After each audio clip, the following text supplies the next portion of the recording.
Every day putting on the uniform makes me smile. Super excited to be here. I love driving in every day. Welcome to In the Parks, an Indiana State Parks podcast. I'm Allison Martin, and I'm excited to tell the stories of these amazing places in the Hoosier State. I think our parks show off the best of Indiana, yet there's so much more to them than you might expect. So it's time to go in-depth to really know the stories and discover what makes each destination unique and valuable as part of Indiana. On In the Parks, you'll learn about the people, legends, and places that formed Indiana's parks in the past and who is writing the story now. Today, we're going to Pokagon State Park. Pokagon is a park that's exciting year-round. If you've never been there, it's hard to guess when their off-season is, if they even have one. In the summer, Lake James is a hub of activity. There are more lakes in this county than anywhere else in the state. In the fall, hiking in the woods would be stunning, but the spring bird watching in the wetlands has to be incredible. Don't sleep on winter there either, because the toboggan run is extremely popular. There's camping and the beautiful Potawatomi Inn, so always somewhere to stay overnight. The park is full of outdoor activities and history. In fact, the entire park is on the National Historic Registry. That's because of the work of the Civilian Conservation Corps. The young men were active here from 1934 to 1942. They built stone bridges and structures that are still all around the park. There's even a yearly CCC anniversary event held there, which I got to attend. The day I went to the park, I also took on the Hell's Point Challenge. It was the perfect way to see the park. So today you're going to join me on the challenge. We'll take on the 8-mile hike, pausing to talk with park employees and learn about each noteworthy feature on the loop. Put on your sunscreen and bug spray, tighten your hiking shoes, and let's get started. First, let's meet Amy, the park's interpretive naturalist. When I met Amy, she had just finished organizing a CCC reunion event and was also checking up on an injured box turtle. This is our female box turtle. She is right now bandaged up. Her front right leg was fractured, so they've got it immobilized. I'm taking her to the vet soon because she's got a claw right there that doesn't look quite right. It might have gotten caught in her tape, I don't know. So we take our animals to the veterinarian at the Fort Wayne Kids Zoo. Yeah, see, it's getting caught. And they help us out with stuff. So. And she's got hot pink tape on her, wrapping her all together too. With purple unicorns, that's the best part. Yep. That's so cute. Yep. We have Amy to thank for creating the challenge we're embarking on today. She started in this role just a few months before I visited, but had worked at the park for 6 years previously. My name is Amy Wentworth. I am the naturalist here at Pokagon State Park. I love the hiking trails. When I worked at my other job, I would come in the morning before work and walk on the bike trail because it's right by the entrance. I love this park. The Hell's Point Challenge is that 8-mile challenge that we have at Pokagon. I actually worked here when that started. I had gone to Turkey Run and Shade State Parks and done their 6 ravine challenge and the 5-mile challenge. And I came back and said, hey, we need to do this here. Then I worked with the park manager and we mapped out the route and got it started. I love going out there and hiking. I love the trails here. I'm so glad Amy got this thing started. The Hell's Point Challenge begins at the Nature Center, so we better swing in there first for a pit stop and to fill our water bottles. The Nature Center was redone somewhat recently and provides a history of the park from the Native Americans to today. Pokagon joined the state park system in 1925 and was named for the Native Americans who lived in the area. Leopold Pokagon and his son Simon were leaders of the Potawatomi Nation. Leopold was able to maintain land for the Potawatomi by resisting forced removal. A treaty signed in 1833 allowed his band to stay in the St. Joseph River Valley while other Potawatomi were removed. I read a few articles that explained Leopold Pokagon and his band converted to Catholicism, even requesting the Detroit diocese send them a priest. This conversion provided long-standing protection from a forced removal. People who descended from Leopold's group are called the Pokagon Band of the Potawatomi. Leopold's son Simon was a noted speaker and author, meeting with Presidents Lincoln and Grant. He was an advocate for Native Americans, but it sounds like the attention didn't always give him the best reputation for humility. Whether that reputation was deserved or not, I don't know. Either way, after a white attorney heard Simon give a speech, he recommended the park be named Pokagon in his family's honor. The other noteworthy spot at the start of the challenge is the CCC trailhead mark, but we'll talk about the CCC as we go. Hell's Point Challenge, here we come. Thankfully, it begins on a paved bike path. There's a really pretty apple orchard on the left, which I think must be the remains of the Failing estate that was here immediately before the park got the land. Look for yellow squares with arrows to keep yourself going the correct direction. After crossing a road and going left, we'll arrive at photo spot number 1, the County Road Bridge, which is still in use today. The bridge was originally built in 1936 by the Civilian Conservation Corps. The stone retaining walls and bases were from stones that had been deposited when glaciers melted. Now, thankfully, it's all been updated, but it still looks the same because pictures were referenced in the replacement. Okay, let's keep going on the bike path a little more. Left of the bike path is the Black Cherry picnic area with another CCC constructed shelter and Lake James beach access. Lake James is natural, not one of the ones the CCC boys dug out. It was created by glaciers and is the state's 4th largest lake. It's surrounded by beautiful homes, and that lake life vibe is strong. Next on the challenge, I passed the campground. I'm going to mix in some audio clips that were recorded live, so pardon some of the wind in the background as I ran along the trail. To be really honest, the mosquitoes were pretty bad the day I was there, so I decided to double up, hike the challenge while getting in my regular run. You get to run past all the campgrounds. It's so bright and colorful with the campers and tents. You can see laundry hung out, the smell of smoke in the air. It's great. The campground offers 200 electric sites and 73 non-electric, and it looked really nice. I passed an amphitheater in the woods too, and then things started to get a little more complicated. So far things have been pretty well marked, and then all of a sudden I got to a spot, and I'm not sure if I'm going the right way. As the bike path transitioned to Trail 4, there were a few sections that weren't as clearly marked. I ended up on a trail the saddle barn uses for horse rides, and let's just say, it had clearly been used recently. After a few fits and starts, I thought I'd found the right way, and then I got turned around again trying to find Trail 2. The bad news is I totally passed the spring shelter and now have to backtrack. So it's not a super well marked through section for finding photo 2. And there's a lot of poop on this horse trail. I way overcomplicated getting to photo spot number 2, the spring shelter, another CCC special from the 1930s. Thankfully, a woman headed to the spring to fill up jugs with water got me on the right path. The spring shelter is your last place to fill up a water bottle on the challenge, so take advantage of it. From Trail 2, there's a clearly marked path briefly onto Trail 3, and then we'll head to the wetland. 3 miles in, I've made it to the wetlands. I'm coming up to the new view. It is very open, not as shaded, but we do have grass, and it's kind of cool. Here, the challenge joins parts of Trail 7 and 8. Trail 7 is called Bluebird Hills, and the habitat is full of prairie plants and birds, and I loved photo spot number 3. Wow. This view at 3 is really cool. It is totally different from where you've just been at Pokagon. Like, I feel like I'm in a very different park right now. There's this broad wetland expanse with maybe some sort of lilies or lotus. It's really pretty. This would be an incredible place for bird watching if you got up here early in the morning because it's just so open and there's trees around you, but you're kind of away from it. So you'd really be able to see birds coming in and out really easily. Wetlands used to cover 6 million acres of the state, but in order to farm the land, clay tiles were used to drain them. This made for farmable land, but could have other negative effects on flood control and pollution levels.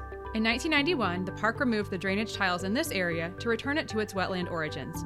Now, water that flows out of the area is actually better filtered and cleaner. You can spot endangered turtles as well as woodpeckers, swallows, and other animals. And while you might hear wetlands and think mosquitoes, this was actually an area where I walked the whole loop and didn't have any bug issues.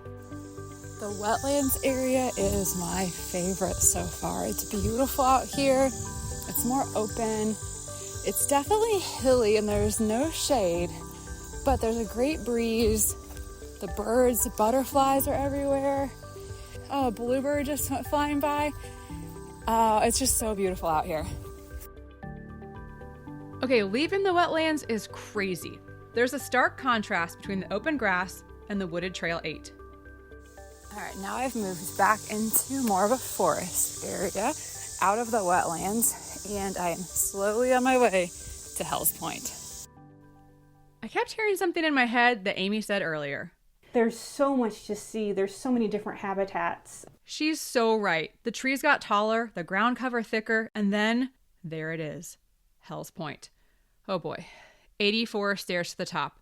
I'll spare you the audio of me gasping for breath. At the top, after taking a picture at photo spot number 4, I met this really nice couple who jokingly told me I did the whole thing wrong. Did you start at the nature center and go on towards the inn on Trail 3? And then I could have gone down these stairs? Yeah. We do Trail 3 in this direction, so we're going down the stairs. Although it's a brutal uphill. Genius. So yeah, if you want to do Hell's Point but minimize the challenge part of it, go down 84 stairs and listen to these experts. After catching your breath, the next part of the challenge utilizes Trail 3, 9, and 3 again as it winds through the Potawatomi Nature Preserve. As you continue on Trail 3, you can get to Trail 9, which is the rugged trail that we have here at Pokagon. It's got a lot of rolling topography. It's a pretty technical trail, a lot of roots, a lot of rocks sticking up, that kind of thing to walk on. But there's so much to see. There's lowlands, there's also the uplands, there's some valleys, there's a hollow that's called Hawk Hollow in there. The Potawatomi Nature Preserve was one of the most diverse and beautiful areas, taking me through hardwood forests, pines, sandhills, and marshes. The Trail 9 loop was just crazy with how many changes and habitats I experienced. At one point, I was even overlooking I-69, where the Pokagon Motel once stood. Pay attention for photo spot number 5, the CCC stone dams, which were used to prevent erosion on some of the sandy hillsides. They're hard to spot in the summer with all of the leaves on the trees, so be sure you look for the sign because you need the photo proof. And then it was back into wooded swamps and marshes. Trail 9 has it all. We are literally in a swamp or something now with this cool wooden boardwalk, and I feel like I'm on another planet. There's cattails. I feel like I'm on a Disney ride. This is so crazy. Truly, every section of the Hell's Point Challenge is a new surprise, a new area of beauty. I loved Trail 9, but I was also happy to make it back to Trail 3 because... Good news! We've made it to Trail 3, the last section of the Hell's Challenge. Now, if you're interested in hiking a little longer, Amy also recommended a loop off Trail 3. And then there's a trail off of that called Trail 6 there's another ephemeral wetland, and it's part of the Potawatomi Nature Preserve. So that's a whole habitat. There's lowlands, and then there's uplands with the oak hickories. I didn't add that on, but it sounds really pretty. Instead, I forged ahead to the last stop, photo spot number 6, at a lake whose name I initially did not know how to pronounce, so a helpful park employee named Megan set me straight. How do you say the name of the lake? Lanida. Okay, Lake Lanida. So I was totally saying Lanada or something. I was like, it cannot possibly be right. Wow, we've got another awesome view of Lake Lanida. Tons more of these lily pads, I guess. Tons of cattails. Who is Lanida? She was Simon Pokagon's wife, who he called the Queen of the Woods.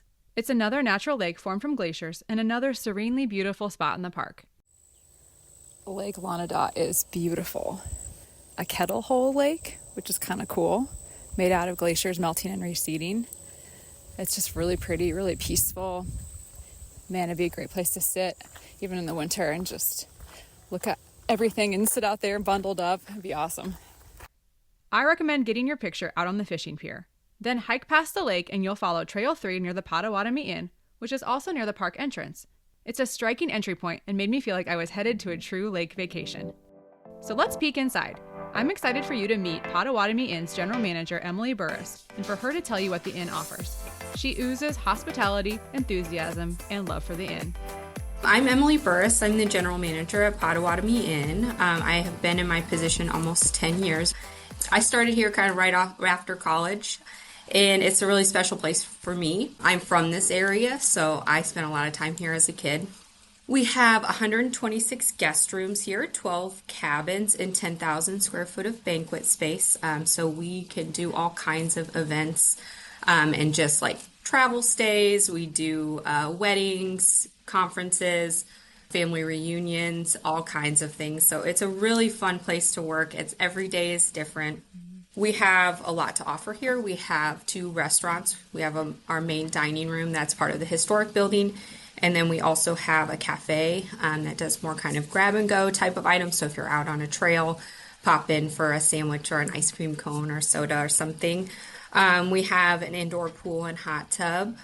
We have a game room and arcade, exercise room, craft room, gift shop, and then seasonally we do a couple other operations. We do the beach concession in the park, the boat rentals, bike rentals, things like that. The inn was built a few years after the park opened and is the 4th state park inn. Emily has tried to keep the original warm atmosphere and preserve all its charm. We have a lot of really cozy seating areas in the hotel. We have 5 fireplaces that are gorgeous. Just the historic part of the building is my favorite part of the building, the brickwork and just the coziness and how we've kind of kept it in that historic feel. I've had a couple of opportunities where they wanted to add TVs in the Lanadao Lounge, but it's like it would ruin the vibe in there. It's just so cozy, and families it feels like they love it in there because it doesn't have those kind of distractions. Emily also shared a couple of her favorite spots in the inn guests may not have noticed. I think a lot of people don't realize how big of a property it is and what all we have to offer. But I think a lot of just like the cozy nooks and crannies people don't know about. So like the library is one of my favorite places. It's got the beautiful windows across the front that look over the lake, or like the fire pit out back is just awesome to sit out there. And just like, I love how friendly our guests are too, even with each other. You know, like it's like everybody's family here, and it's really great. Everybody's just here having a good time, and that fire pit out back is someplace where they definitely do that. Another part of the inn's charm is how many people are repeat visitors. And one of the unique things about this property is that we have families that have been coming for, 40, 50 years religiously every year, the same weekend. So you get to see those friendly faces and get to see like kids grow up, and it's cool. I feel like it's a really cool place to be at all the time, and to just like the guests that walk in and you know them by name. I think that is very unique for a hotel. If you've never stayed at Potawatomi Inn, here's what the rooms are like. Our most popular rooms are our patio rooms. We have 10 of those, and they're kind of off the back of the building, so they have that lake view. But really, I always say this when people call and they're like, I want the best view you have. Like, there isn't a room here that has a bad view. So you're getting a view of the courtyard, which is just like a gorgeous area, the woods, the lake, they're all nice views. Well, and it's so cool when you first drive in, because that's like the first thing you really see on the property. And when I pulled in, I was just like, wow, it's a visual impact on you as soon as you pull in. Yeah, I do love that we're just like, boom, right there. And it is just such a gorgeous view, that entrance area. I love it. The inn is busy year-round, but there are a few times of year when it's extra fun. For instance, Emily recommends the inn's view for the best spot to see fireworks on the 4th of July. And there are some great fall events, too. We do the seaplane fly-in here every September. It's usually the third Sunday in September. And we have seaplane pilots that fly in, and they'll have their planes parked on the lawn. And that is just always such a cool event. They take people up. They do like raffles, and they'll take people up in the seaplanes and kind of fly them around the lake and the area. So that's a really cool, really popular event that we have every year. Halloween weekend here is so fun. We do like trick-or-treating in the campground. They do a costume contest and like pumpkin decorating or carving. It's just a lot of fun stuff on that weekend. I also assumed that Christmas and winter at the inn have to be the peak of coziness. I asked Emily what that time of year is like, and she said, magical. It's like working in a snow globe, like all the beautiful windows, and we just get those big fat snowflakes, and it's gorgeous here. We do competitions, so we have each department decorate one of the main lobby trees, and then we have a little map where guests can vote on their favorite tree, and then the winning department gets a special something. One of the big events coming up in 2025 for the inn is celebrating the park's centennial year, so be on the lookout for some fun celebrations. If you need another break on the challenge, nearby you'll see the Park Gatehouse. Across from it is a CCC Pocket Museum in what was the original gatehouse. The CCC history comes to us from the post-stock market crash world of the 1930s. And you might be surprised at which people in your life are interested in the CCC. It could be your American Girl doll-loving daughter. Let's hear from Megan again. I'm Megan McMullen. And what do you do at Pokagon? I do a lot of things at Pokagon. Work in the office, work at the gates, work at the beach. I was obsessed with like the 1930s as a kid because I had the Kit Kittredge books.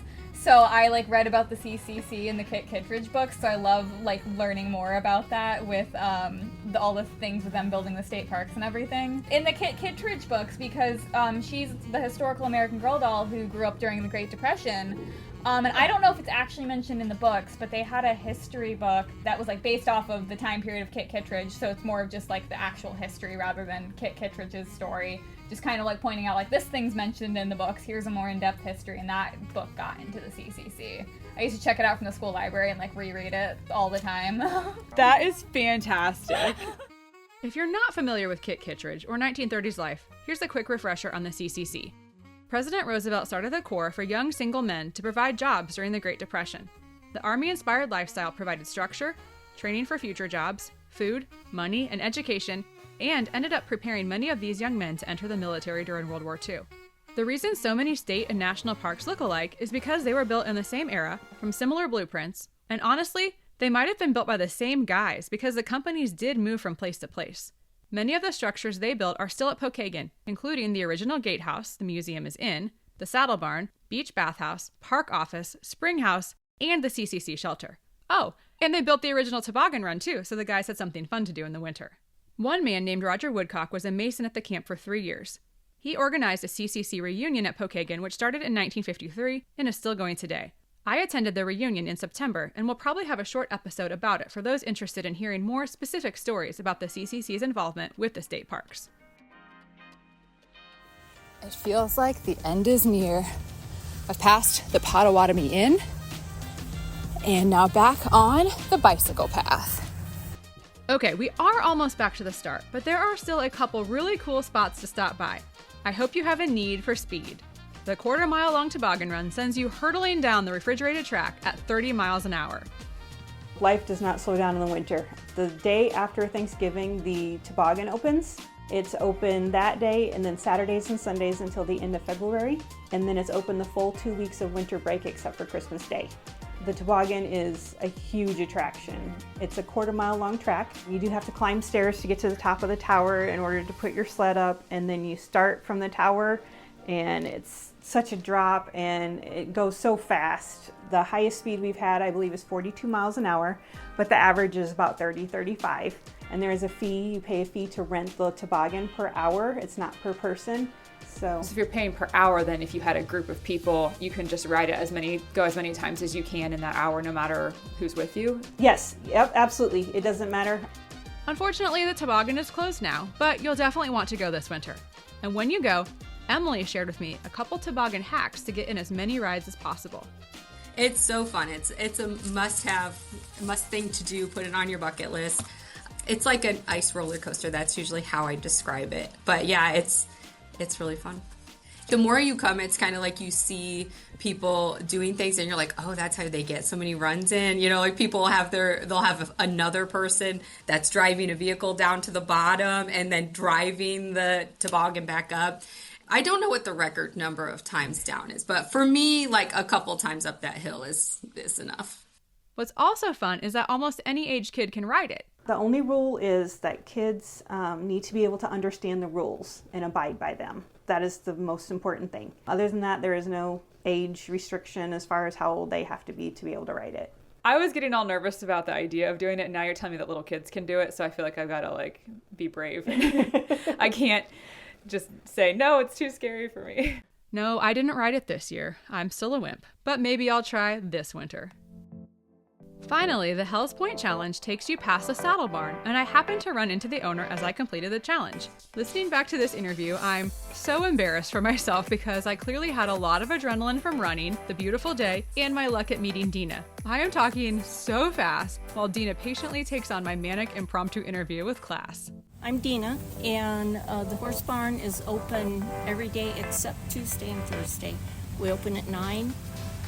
The trails go out every hour from 10 to 5, and pony rides are available between 10 and 5. Okay, how much does it cost? It's $30. It's a 45-minute ride. Most of our riders are not experienced riders. We're more geared towards that, but everybody enjoys the ride. It's a real scenic, pretty ride. Dina's serious about the rides being for new riders. She told me a couple cute stories about people in their 80s and 90s riding for the first time. He was how old? 84. Yeah. He'd never ridden on a horse before? Never been on a horse. What caused him to do it today? He was with his grandkids. Yeah, and they all wanted to go, and he's like, okay, I'll go. So it was like positive peer pressure from his grandkids? Exactly, yeah. And I had a guy that was 90-something a few weeks ago, brought his wife out for their anniversary. We did it on a Tuesday. That is so sweet. Yeah, I mean, we're not open, but he called me and he said he didn't even want a 45-minute ride. He wanted like 20 minutes. Mm-hmm. So I got horses out for him on Tuesday, and we rode like our trail up to the road and back, which was perfect for them. But he was 90 and his wife was 84. Yeah. That is such a romantic gesture. Yeah. Yeah, I thought it was really sweet. I love couldn't that. say no to that. I know, right? Not with that. That's so Yeah, sweet. the other thing we do a lot of times, the pony rides are hand-led in the corral down there. We do a lot of adult pony rides. People never been on a horse and they just want to see what it's like. It's on their bucket list or whatever. So we'll do adult pony rides. We'll take one of the horses down and do that. We'll also do it for disabled people that aren't able to ride the trail. That's awesome. Well, does that give some people the confidence then to do the trail ride after that? Yeah, Okay. sometimes. A lot of times, like the younger kids, they're 8 or 9 years old and they don't know if they want to ride a horse or not. So we take them pony ring and put them on a horse down there. And sometimes they will then, and sometimes they won't. But at least it gives them that option. The pony rides are only $5 and sound like a great place to start. If you sign up for the longer ride, the horse trail follows sections of Trail 2, 3, and 4.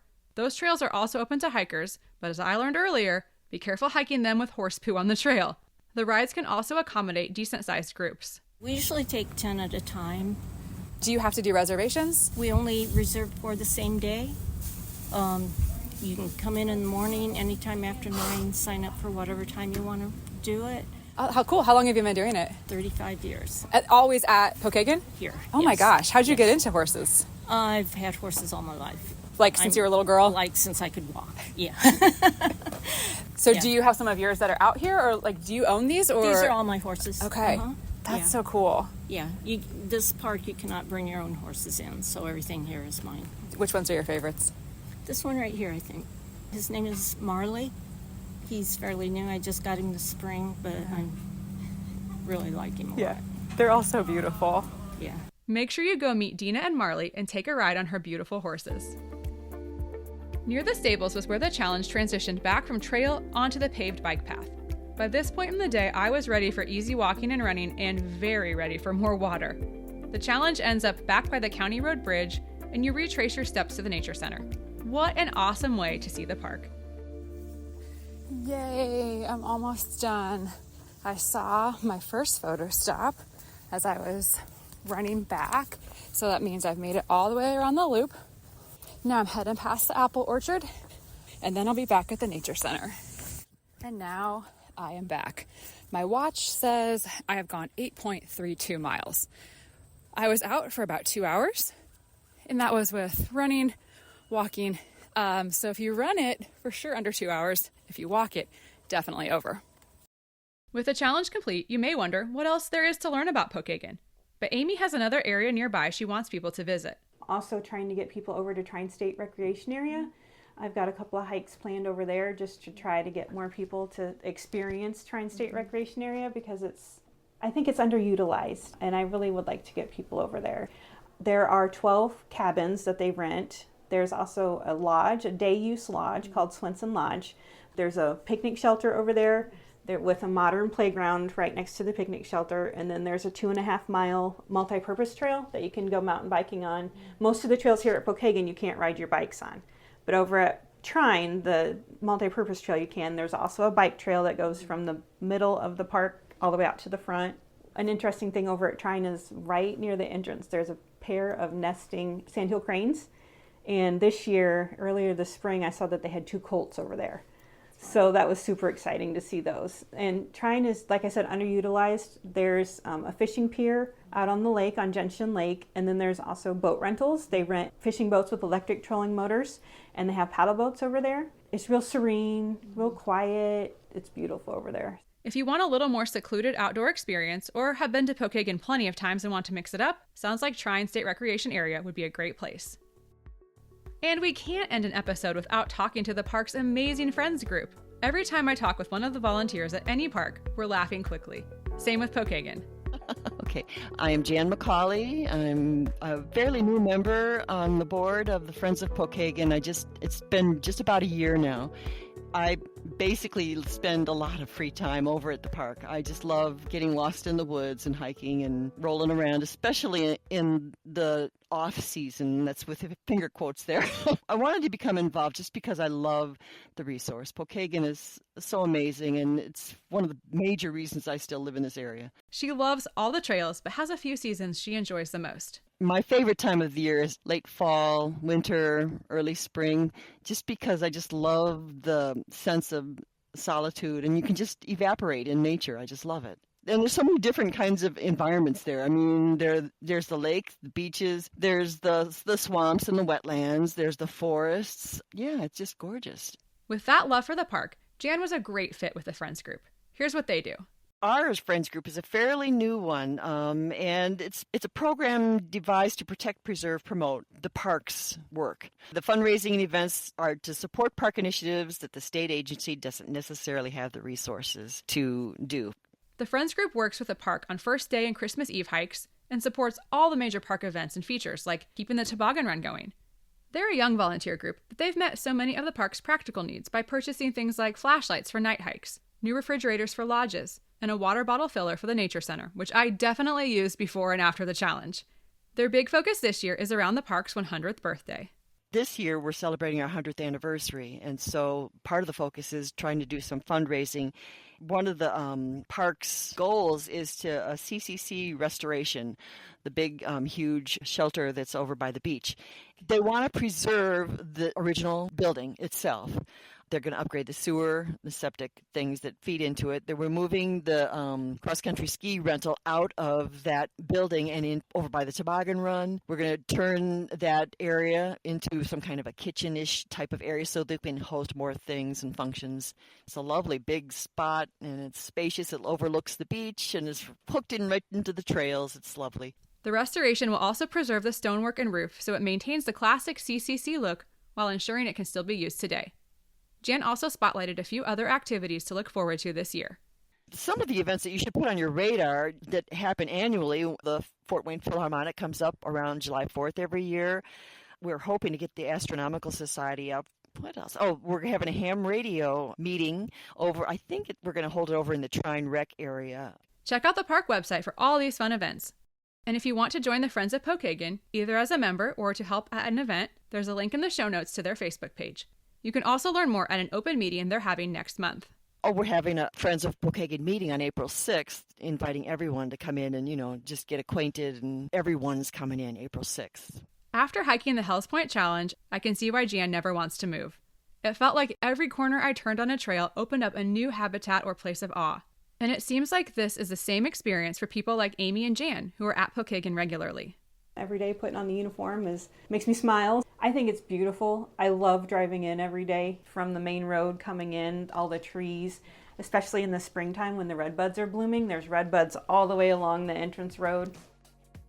We want to lure people out into the wonderment, kind of detach from your devices and get your butt outside. And it's the magic of just getting lost in nature. You know those magic moments when you're out in the woods and you don't hear anything except the silence of the world, and it's just lovely. And that's a magic thing that I think a lot of people are missing out anymore. The good news is you don't have to miss out on the wonderment of the natural world anymore. All you need to do is visit Pokagon State Park and find yourself slipping into this magical place where history, beauty, and fun exist together. And you can always find those elements in the parks.